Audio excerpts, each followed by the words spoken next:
It's time to learn a new soundboard. Don't worry, there's lots of lights, but it's really pretty much the same thing as this. So, a couple things to notice about this old board. Number one is this main LR mix. This is what you'd push to get the sound in the whole church. Over here, we have the exact same thing. It's called, well, you can see main right there. There it is, master at the bottom. Same thing, it's the main house speakers. And typically, we're going to keep them right here at unity. In fact, you don't need to change this when you start up the board. It's going to automatically move it to this position. I'll show you that in a minute. Now, over here, these used to go to the lobby and the basement, and they still do. It's just that there's no spot for them here. These are all line, there we go, you see it up here? Line 1, line 2, 3, 4, right? Each channel going all the way up to 16, and then, well, then it's the master. So there's no like mixes here. So these are handled by this one knob right here. And if you turn it up, oh, it's gonna be really loud down there. So we're gonna keep it about a third of the way. And it'd probably be good to test this in real life to make sure that that's a good setting. But anyway, that's where it's at. This is the volume for your headphones, which are plugged in right below the master fader. Oops. So if you want to adjust the headphone volume, you can do that here. I found this to be about right, but you might like it higher or lower. All right, let's look at a few things. These are your typical channels. And on your channels, you have all these buttons that you probably never used. Mostly, you just put it up to unity, which is that line right there. That's called unity. And then you didn't mess with it. But sometimes you would mess with this, which is called trim. So I want to show you both of those features. All of these are either assigning them to a channel or equalizer function. And we generally want to not touch these. So I'm just going to show you how to use the trim and the fader on the new board. So something to note is above each fader is, there we go, is a mute button. When it's shiny, it's mute. When it's not shiny, it's unmuted. Okay, so this one's shiny, this one's not. Now, there's also, the solo is so that you can listen to something in your headphones, one particular mix. We don't use that a lot, so we'll not worry about that. Select allows you to make this channel the subject for all of this up here. I'll move that out of the way. And so whenever you do something up here, it's impacting the thing that you have selected here. Okay, so you have your slider, which is your sound volume. Then you have mute or unmute. And then you have up here at the top, it tells you what it is. So channel 1 is the pulpit, channel 2 is the prayer mic, channel 3 and 4 are open. Then you have the piano left and right for 5 and 6. And then this is the floor mic. It's kind of among the pews on the top front right of the church. So if you need something in the middle of the room, you can plug in there. This is the blue and red body packs. So the red one is the one that usually has the over-the-ear mic, and this one usually has a lapel mic on it. And then you have, this one is going to be another handset that we're getting. Then there's the blue handset and the white handset. Then this is the desk. That's this guy. There we go, input 13. And you can see input 13 is the desk 1/8 inch. This is from the CD. All the video comes through 15 and channel 16 is open. All right, so that's a summary. Basically what you're going to do is you're going to leave these at unity almost all the time unless there's a little tweaking that you want to do. You're going to mute or unmute these based on what you want playing. So if everything is muted right now and you just want to listen to the CD, then you find the one that says CD and you unmute it. And now this one I have, because it's a sometimes used to indicate the end of Sabbath school, I have it automatically set, kind of saved as a preset about this level. If you want it higher, push it higher or lower, whatever. But it's about that level, minus 20. And so all you have to do is unmute it and it'll start playing. Well, I mean, if you've got the CD playing. Okay, couple important things up here. I told you I was going to show you how to move the slider. Well, that's pretty easy, just up and down. Unity is where it should stay most of the time. But if you want to adjust the trim, this thing here, then what you need to do is you need to select the channel. So make sure it's the channel that's selected. And when you come over here, you can see all these interesting buttons. Do you see the one that says preamp? Preamp is trim, same thing. And this is called, well, I don't know what it is, but it's a master volume or something. Whoops, I don't want to play with the high pass filter. I want to play with the preamp. So let's see if that'll work. There we go, yeah. So you tap on it and then this spinner will adjust the thing that you've tapped on, the thing that you've selected. Typically, we want to leave it about where I've got it set. Higher is too hot, lower is not good enough. And so you want to leave it about where it's at 20 dB. But not all of them are at 20 dB. For example, the prayer mic has to be at 30 dB, 35 maybe even. I've got it set at 30, but 30 to 35 is about right. And then I want you to notice something else. I'm going to select the pulpit mic again. So we're back here, pulpit. And up here, it says 48 volts. So that's called phantom power. But your pulpit mic and these, let's see if I can see them, these piano left and right, those also need the 48 volt phantom power. There you go. So other than that, all these others, they don't need phantom power. So you don't select it for anything unless you know it needs it. So there's some interesting things here if you ever feel like playing with an equalizer, like for instance, if you're getting some screeching or something. I've put together, let me select the pulpit mic again over here. Sorry, I've got a light in my way. Okay, so I've got the pulpit mic selected. And up here in this section, let's see if I can get some light on the subject. There we go. Up here in this section, we have a few things. Two that are important, the equalizer and the compressor. Notice when I said equalizer, that showed on, but the compressor did not. Let's turn the compressor on. A compressor is a cool tool. It allows you to reduce the peak. I've got this one set at about 12 and a half dB.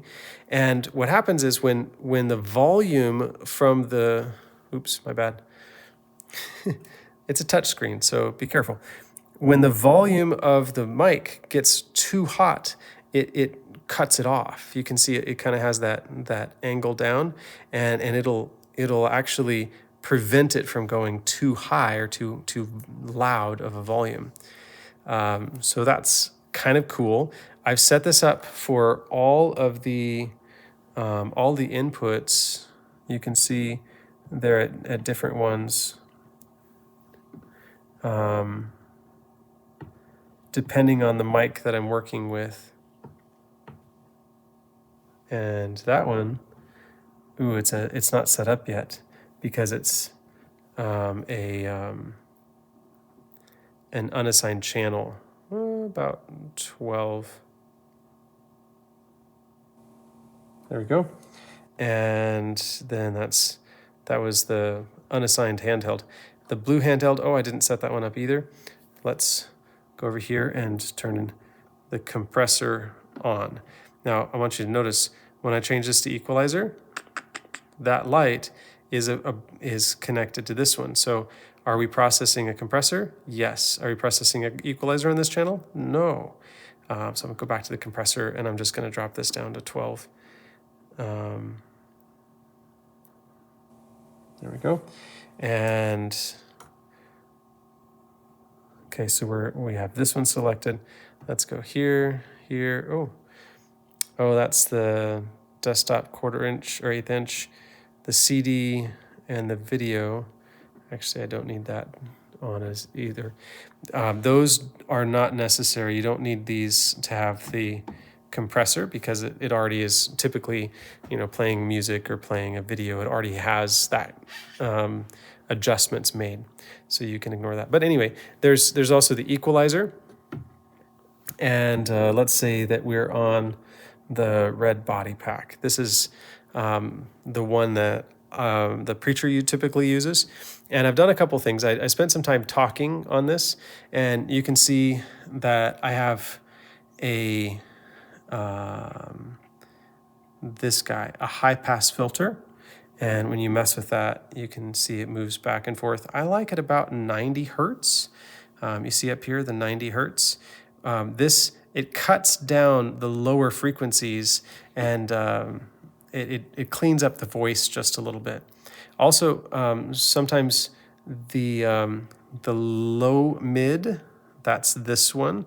Sometimes that's too hot, and so I dropped this down. And there's a few things that you can play with. This Q and frequency and gain are all connected to how that moves, either how wide the signal is impacted, how hot or more gain or less gain, depending on if you're above or below that middle line.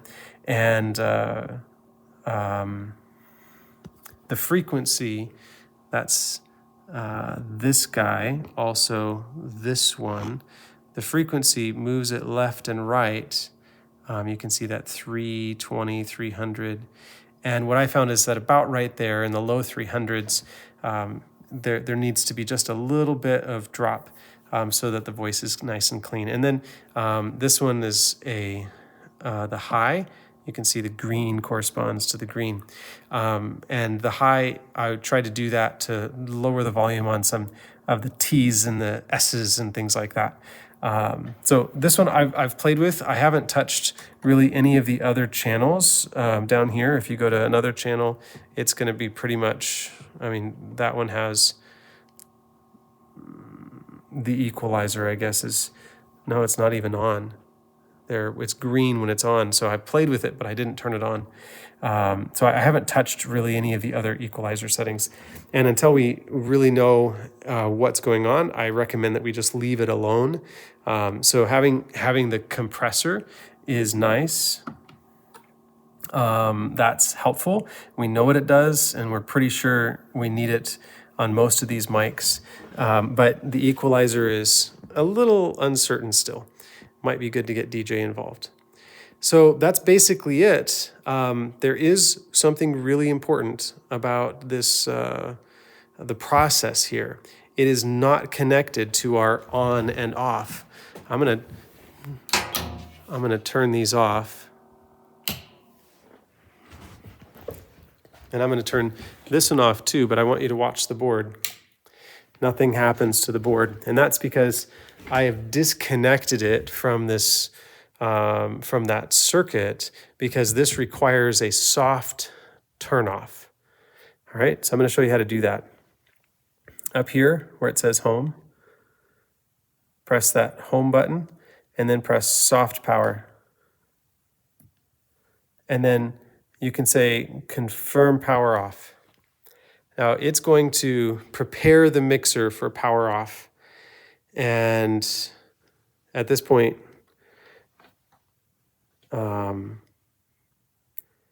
okay, we'll just let it do its thing.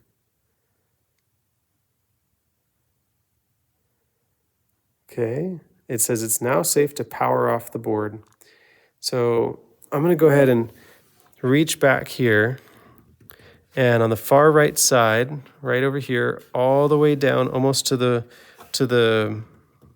desk is the power button. And now I'm going to turn it back on because I want you to see what happens. Notice these sliders. They're automatic and they all go down to nothing. And in a moment, as it starts up, you'll see that they come back to the setting that you had them on before.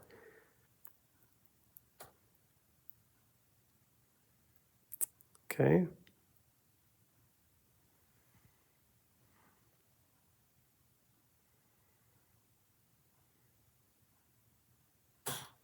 There we go. Now this has it set, coming back to the place that you had it set last. But let's say people have messed with stuff and you just don't trust the way the board was set up. Maybe somebody messed with the equalizer and you want to get it back to kind of where we had started with. You can come up to this home button and you can press this. No, I'm sorry, not the home button. You can go back to scenes, that button here, and make sure main is selected, and then just press recall. And all of these will adjust to the previous settings, as well as all the equalizer settings and all of that stuff. And to get out of this, just press home, and you get to that main screen. So there's lots of things that we can do, lots of capabilities this board has that we're probably never going to touch, and that's fine. It's got some good capabilities. It's eliminated a couple of our hardware things that we don't need anymore because it's got it built in, and it has room for us to grow. I want to show you the room for us to grow part before I quit, and that's that this is a 32 channel board. Notice the previous and next. Right now, this slider is channel 1. But if I press next, that slider becomes 17. And you'll notice that all of these sliders went down to nothing. They all went down except for the main over here. Let me go one more next. Now, notice that this is channel 17, 18, 19, all the way to 32. So I'm going to do next one more time. And it brought these up. Now this is interesting. I want to show you here, auxiliary in 1, auxiliary in 2, and tape in. So the tape in, it's the, we don't have it set up right now. So I don't know why I have it up there. But the tape in is if we wanted to maybe put this thing into the board in a different way. We kind of like it where we have it. There's no reason for us to put it through the tape in, but that's a way that we could handle that. So these are your channels, your faders. So that's the third screen and has all the aux in stuff. The second screen, and that's channel 17 through 32, and the first screen. And these just automatically adjust based on which page of inputs that you're looking at. And the next and previous are the way to navigate between those. So I think that's the basic idea. If you have any questions, let me know.